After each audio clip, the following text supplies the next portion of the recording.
بسم اللہ الرحمن الرحیم۔ السلام علیکم۔ جب بات انوانٹیڈ فیٹ کی ہو تو سب سے زیادہ افیکٹو ایکسرسائزز واکنگ اور رننگ ہے، جو کہ صحت کے بہت سے فوائد پیش کرتی ہیں۔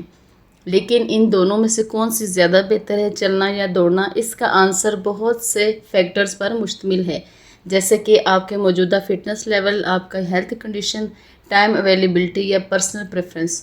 اس مضمون میں ہم موٹاپے کو کم کرنے کے لیے چلنے اور دوڑنے کے فوائد اور نقصانات کا جائزہ لیں گے، جس سے آپ کو یہ فیصلہ کرنے میں آسانی ہوگی کہ فیٹ کو کم کرنے کے لیے چلنا زیادہ بہتر ہے یا پھر دوڑنا زیادہ مفید ہے۔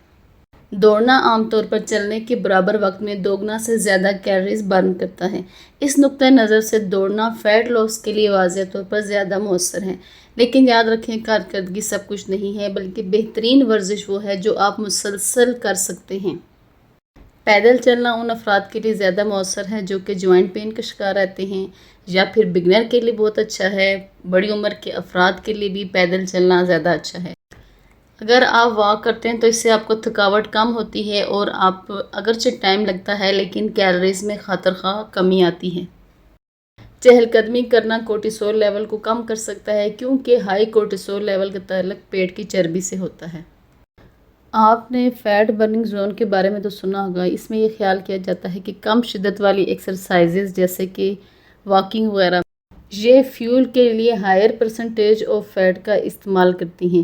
یہ ایک لحاظ سے سچ ہے، کیونکہ واکنگ کے دوران کاربوہائیڈریٹس کے مقابلے میں انرجی کے طور پر فیٹس کا ایک بڑا تناسب استعمال ہوتا ہے۔ تاہم زیادہ شدت والی ایکسرسائزز جیسے دوڑنا یہ زیادہ کیلوریز کو برن کرتا ہے اور اس میں کم فیصد کے باوجود مجموعی طور پر زیادہ چربی برن ہوتی ہے۔ دوڑنے کا ایک بڑا فائدہ وہ ہے جسے عام طور پر آفٹر برن اثر کہا جاتا ہے، جس سے آپ کی باڈی کے بہت زیادہ کیلوریز برن کرتی ہے، جبکہ چہل قدمی کے دوران کم سے کم آفٹر برن اثر ہوتا ہے۔ بنیادی طور پر یہ چہل قدمی کی ایکٹیویٹی کے دوران ہی کیلوریز کو برن کرتا ہے۔ دوڑنے سے آفٹر برن اثر کے ساتھ ساتھ میٹابولک فائدہ ہوتا ہے۔ اگرچہ دوڑنا کیلوریز برن کرنے کے لیے زیادہ مؤثر ہے، لیکن اس کے ساتھ ساتھ چوٹ لگنے کا خطرہ بھی ہو سکتا ہے، خاص طور پر گھٹنوں، ٹخنوں وغیرہ پر۔ اسٹڈی سے یہ بات بھی معلوم ہوئی ہے کہ دوڑنا بھوک کو کم از کم عارضی طور پر چلنے سے زیادہ کم کر سکتا ہے۔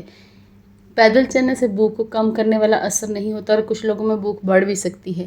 چونکہ فیٹ برن کیلوریز کی کمی کو برقرار رکھنے پر منحصر ہے، اس لیے دوڑنا آپ کو قدرتی طور پر کھانے کی خواہش کو کم کر کے فائدہ دے سکتا ہے۔ دوڑنے سے کچھ لوگوں میں بھوک پر قابو پانے میں مدد مل سکتی ہے، جس سے کیلوریز کم ہوتی ہیں۔ رننگ اور واکنگ دونوں ہی دماغی تندرستی کے لیے بہترین ہے۔ یہ تناؤ، اضطراب اور ڈپریشن کے علامات کو کم کرنے میں مدد دیتے ہیں، خصوصاً اگر آپ نیچر میں واک کرتے ہیں تو یہ مائنڈ فلنس کو انکریج کرتا ہے۔ دوڑنا اینڈورفن کو فروغ دیتا ہے، جسے اکثر رنرز ہائی کہا جاتا ہے۔ یہ زیادہ حوصلہ افزا ہو سکتا ہے اور کامیابی کا احساس پیش کرتا ہے، جو کہ کنسسٹنسی کو موٹیویٹ کرتا ہے۔ واکنگ اور رننگ دونوں مینٹل ہیلتھ کو سپورٹ کرتے ہیں، لیکن واک کرنا آپ کو زیادہ آرام دہ کرتا ہے، جبکہ دوڑنا آپ کو انرجائز رکھتا ہے۔ فیٹ لاس صرف اس کا نام نہیں کہ آپ ایک سیشن میں کتنی کیلوریز برن کرتے ہیں، بلکہ یہ کنسسٹنسی، پائیداری اور آپ کے طرز زندگی میں بہترین فٹ ہونے کے بارے میں ہے۔ اگر آپ کو رننگ پسند ہے اور آپ اسے بغیر کسی چوٹ کے مسلسل کر سکتے ہیں تو یہ فیٹ کم کرنے کا ایک بہترین ٹول ہے۔ لیکن اگر آپ چہل قدمی کو ترجیح دیتے ہیں تو اس کے لیے آپ خاص طور پر تیز چہل قدمی کریں اور دن میں کئی مرتبہ کریں۔ یہ انتہائی کارآمد ثابت ہو سکتی ہے، خصوصاً اگر آپ اس کے ساتھ ہیلدی ڈائٹ بھی لیں۔ بہت سے لوگوں کے لیے دونوں کا مجموعہ بہترین کام کرتا ہے، صحت یابی کے دنوں میں چلنا اور ہفتے میں چند بار دوڑنا۔ اس کے ساتھ ساتھ اچھی ڈائٹ لیں، نیند پراپر لیں، ہائیڈریٹ رکھیں خود کو اور تناؤ سے خود کو بچا کے رکھیں۔ دوڑنا فیٹ برن کے لیے زیادہ مؤثر ہے، اس سے کیلوریز برن ہوتی ہیں، میٹابولزم کو یہ فروغ دیتا ہے۔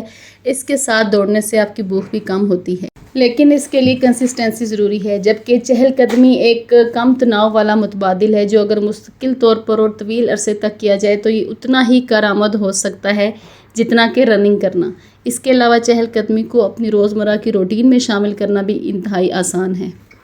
لیکن اگر آپ یہ بات کریں کہ دونوں میں بہترین آپشن کیا ہے، تو دونوں میں بہترین آپشن وہ ہے جس کے ساتھ آپ مستقل طور پر قائم رہ سکتے ہیں، چاہے وہ چلنا ہو، چاہے وہ دوڑنا ہو یا پھر دونوں کا مرکب ہو۔